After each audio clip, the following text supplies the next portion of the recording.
ये है talks news network और आप देख रहे हैं पॉलिटॉक्स, राजनीति का कच्चा चिट्ठा।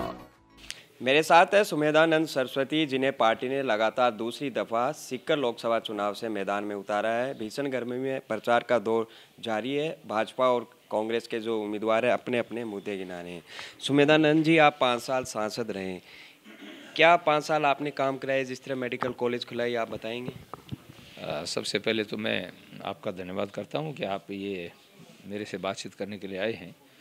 जहां तक विकास के कार्यों की बात है, माननीय प्रधानमंत्री नरेंद्र मोदी जी और माननीय पूर्व मुख्यमंत्री वसुंधरा जी का मुझे बहुत बड़ा सहयोग मिलता रहा और उसके परिणाम स्वरूप सीकर में 8वां मेडिकल कॉलेज हमें माननीय प्रधानमंत्री जी ने दिया और मुख्यमंत्री जी ने उसको धरातल पर लाने का काम किया है। हमने रेलवे के क्षेत्र में, जो यहाँ मेरे सांसद बनने से पहले 6 साल से रेलवे का काम ठप पड़ा था, बजट के अभाव में कंपनियां भाग गई थी, हमने रेल मंत्री जी से मिल के और पूरा बजट लेकर के आज रेलवे का काम कंप्लीट है। रिंगस जयपुर भी CSR होने वाला है और वो होने के बाद में वहाँ पर रेलें चल जाएंगी। इस प्रकार से रेलवे का काम है। एक बहुत महत्वपूर्ण काम यहाँ पर हुआ है कि पूरे हिंदुस्तान में भारत सरकार द्वारा संचालित एक सैनिक अकादमी, जो पूरे केवल चंडीगढ़ के पास मोहाली में थी, वो हमारे यहाँ खुली है, जिसमें हर साल 50 अफसर निकलेंगे। इसी प्रकार से हमने यहाँ पर काम किया है सड़कों का।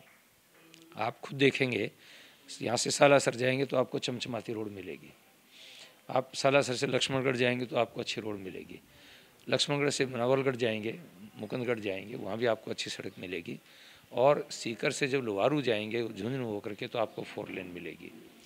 रेलवे के अंदर हमने 5 ओवर ब्रिज दिए हैं। जहाँ जाम लगा रहता था, लोग परेशान रहते थे, गाड़ियाँ खड़ी रहती थी, रिंगस, श्रीमाधोपुर, निमका थाना, माउंडा और लक्ष्मणगढ़ में ये 5 ओवर ब्रिज दिए हैं और बहुत सारे काम हुए हैं। कांग्रेस कहती है कि राष्ट्रवाद के सामने सारे मुद्दे जो है गौण हो गए, चाहे वो बेरोजगारी हो या फिर अन्य समस्याएं। किस चीज़ के? राष्ट्रवाद के सामने सारे मुद्दे गौण हो गए हैं। भाजपा नेताओं की सभा में एक ही मुद्दा रहता है, राष्ट्रवाद। हमारे दोनों ही चीज़ हैं, राष्ट्र सर्वोपरि है। हमारी पार्टी का एक दर्शन है, राष्ट्र पहले, पार्टी दूसरी और व्यक्ति तीसरा।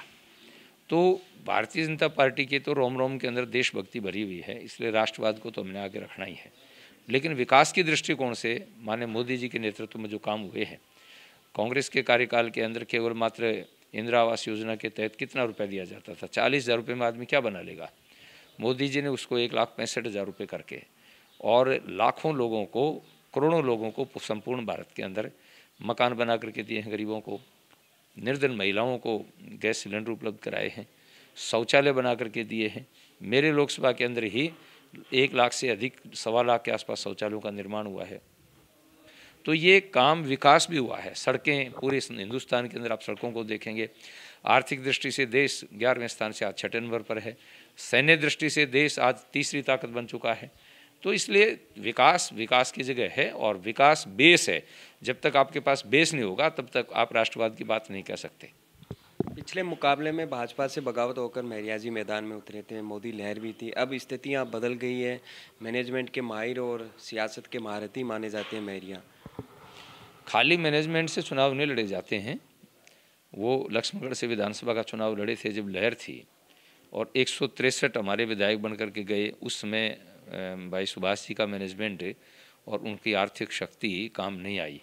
जब पब्लिक मन बना लेती है कि हमने किस व्यक्ति को जिताना है और किसको हराना है, तो आज हमारे क्षेत्र की जनता, पूरे देश की जनता, खासतौर से सीकर लोकसभा की जनता ये मन बना चुकी है कि हमने स्वामी सुमेधानंद को सांसद बना करके मोदी जी को प्रधानमंत्री बनाना है। अभी महाराज खुद को साधु सन्यासी बताते हैं, अभी कहा था। साध्वी प्रज्ञा ठाकुर ने बयान दिया है, आप सहमत हैं उनके बयान से? देखिए, मैं मेरी बात कहूँगा, मैं न तो अंतर्राष्ट्रीय प्रवक्ता हूँ और न अंतर्राष्ट्रीय स्तर का नेता हूँ। ये विषय आप प्रज्ञा जी से पूछेंगे, हमारे राष्ट्रीय नेताओं से पूछेंगे तो उचित रहेगा।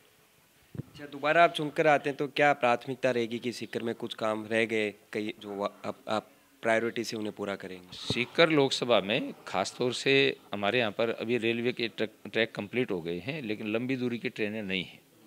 तो मेरा प्रयास रहेगा कि मेरी लोकसभा के क्षेत्र के लोगों को सीकर से सीधी ट्रेनें, लंबी दूरी की ट्रेनें, बॉम्बे की हैं, कलकत्ता की हैं, अन्य ट्रेनें वो मिलें, दूसरा, जो यमुना का पानी का हमने पिछली बार प्रयास करके उसका प्रधानमंत्री जी के माध्यम से MOU करवाया, उसका बजट का प्रावधान भी प्रधानमंत्री जी ने किया और उसका DPR बन रहा है। वो कंप्लीट होते हम यमुना का पीने का पानी पूरे ज़िले में लेकर के आएंगे। युवाओं के लिए खेल की सुविधाएं जुटाएंगे और बहुत सारी इस प्रकार के काम हैं जिन्हों मेरे मन में हैं। जैसे सीकर में हमारे राष्ट्रीय अंतर्राष्ट्रीय स्तर के खिलाड़ी बास्केटबॉल, वॉलीबॉल और एथलेटिक्स के हमने दिए, लेकिन हमारे नौजवान केवल 6 महीने खेल पाते हैं। 3 महीने बरसात में और 3 महीने ठंड के अंदर, सर्दी के अंदर वो नहीं खेल पाते। तो एक इंडोर स्टेडियम देने का मेरा प्रयास रहेगा ताकि 6 के 6 महीने मेरा खिलाड़ी खेल करके और अंतर्राष्ट्रीय स्तर पर देश का और हमारे प्रदेश का और हमारे ज़िले का गौरव बढ़ा सके, ये मेरा प्रयास रहेगा। सरस्वती जी का कहना है कि सीकर की जनता ने आशीर्वाद दिया तो कारोबारी, व्यापारी, सरकारी कर्मचारी और सैनिक बाहुल्य वाले शेखावाटी में वो लंबी दूरी की ट्रेनें और खेल का मैदान बनाने जैसे अधूरे काम पूरे करेंगे। साथ ही यहाँ के लोगों को यमुना नहर का पानी पिलाकर रहेंगे। कैमरा पर्सन विनय यादव के साथ दिनेश डांगी, पॉलिटॉक्स न्यूज़, सीकर। ये है टॉक्स न्यूज नेटवर्क और आप देख रहे हैं पॉलिटॉक्स, राजनीति का कच्चा चिट्ठा।